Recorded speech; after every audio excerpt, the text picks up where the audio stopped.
এখন সময় রাত 1টা, ঘুম আসছে না। তাহাজ্জুদ পড়ে বসে আছি আর আস্তে আস্তে একটা পানমুখী নিয়ে চিবিয়ে চিবিয়ে খাচ্ছি। দাঁতগুলো অনেক দুর্বল হয়ে পড়েছে, কয়েকটি দাঁত পড়ে গিয়েছে আর কয়েকটি দাঁত পড়া পড়া অবস্থায় আছে। আমার নাতি আমার রুমে এসে দাদি বলে ডাকলো, কিন্তু নাতি কোনটা বুঝলাম না। বয়স হওয়ার সাথে সাথে চোখের দৃষ্টিশক্তিও হারাচ্ছি, চোখে এখন অনেক ঝাপসা দেখি। জিজ্ঞেস করলো, দাদি তুমি কি ঘুমিয়েছ? আমি বললাম না, ঘুমাইনি। কণ্ঠ শুনে বুঝলাম আমার নাতি নিশাদ।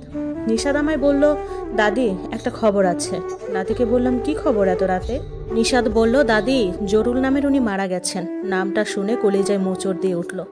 জিজ্ঞেস করলাম, কোন জরুল? নাতি বলল, তোমার এক সময়ের ভালোবাসা জরুল, যার কথা মাঝে মাঝে আমাদের বলো, সেই জরুল রাত 11টায় মারা গেছেন। আমার অতীত মনে পড়লো।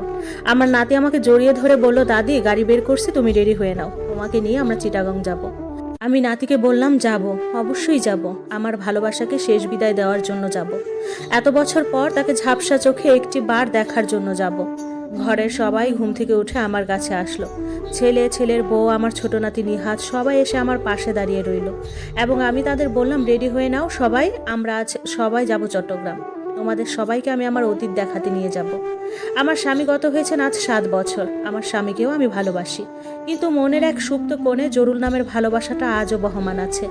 আমার নাতি গাড়ি বের করেছে। তারপর আমি লাঠিতে ভর করে আস্তে আস্তে বাড়ির বাইরে পা দিলাম। পিছনে অবশ্য আমার ছোট নাতি আমায় ধরে রেখেছে। গাড়ি যাত্রা করলো চিটাগংয়ের উদ্দেশ্যতে। সকাল 9টায় চট্টগ্রাম এসে পৌঁছালাম। আমার সেই অতীতে পৌঁছালাম। আজ 35 বছর পর আমার সেই চিরচেনা বিল্ডিংটা দেখলাম। বিল্ডিংটা আগের মতোই আছে, শুধু একদম পুরনো হয়ে গেছে। ডিভোর্সের দিন শেষবার এই বিল্ডিংটা দেখে গিয়েছিলাম, এরপর আর আসিনি কখনো, এমনকি এই এলাকার আশেপাশেও আসিনি। নাতিরা আমাকে ধরে ধরে 1তলা থেকে 2তলায় উঠালো। আমি এখন আর সিঁড়ি বাইতে পারি না।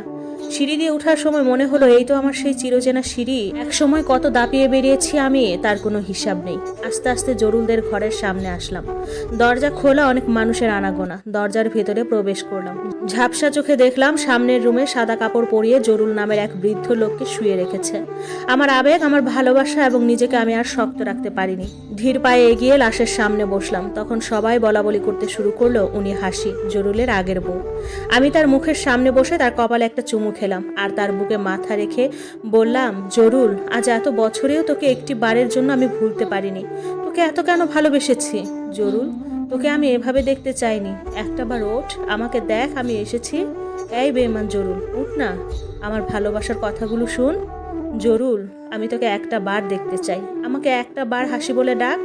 জরুল রে, তোর বুকে যে শান্তি পেয়েছি আমি এত বছরের জীবনে, কারো বুকে সেই শান্তি পাইনি। জরুল রে, উঠ না দয়া করে। ও জরুল, দেখ না আমাকে একটা বার। জরুল, আমি তোকে ছাড়া এত বছর ভালো ছিলাম না। কিন্তু আমার মৃত জরুল আমার কোনো কথাই শুনছিল না। জরুল কখনো আমার চোখের পানি সহ্য করতে পারতো না। এত ভালোবাসার পরেও আমাদের বিচ্ছেদ হয়েছিল।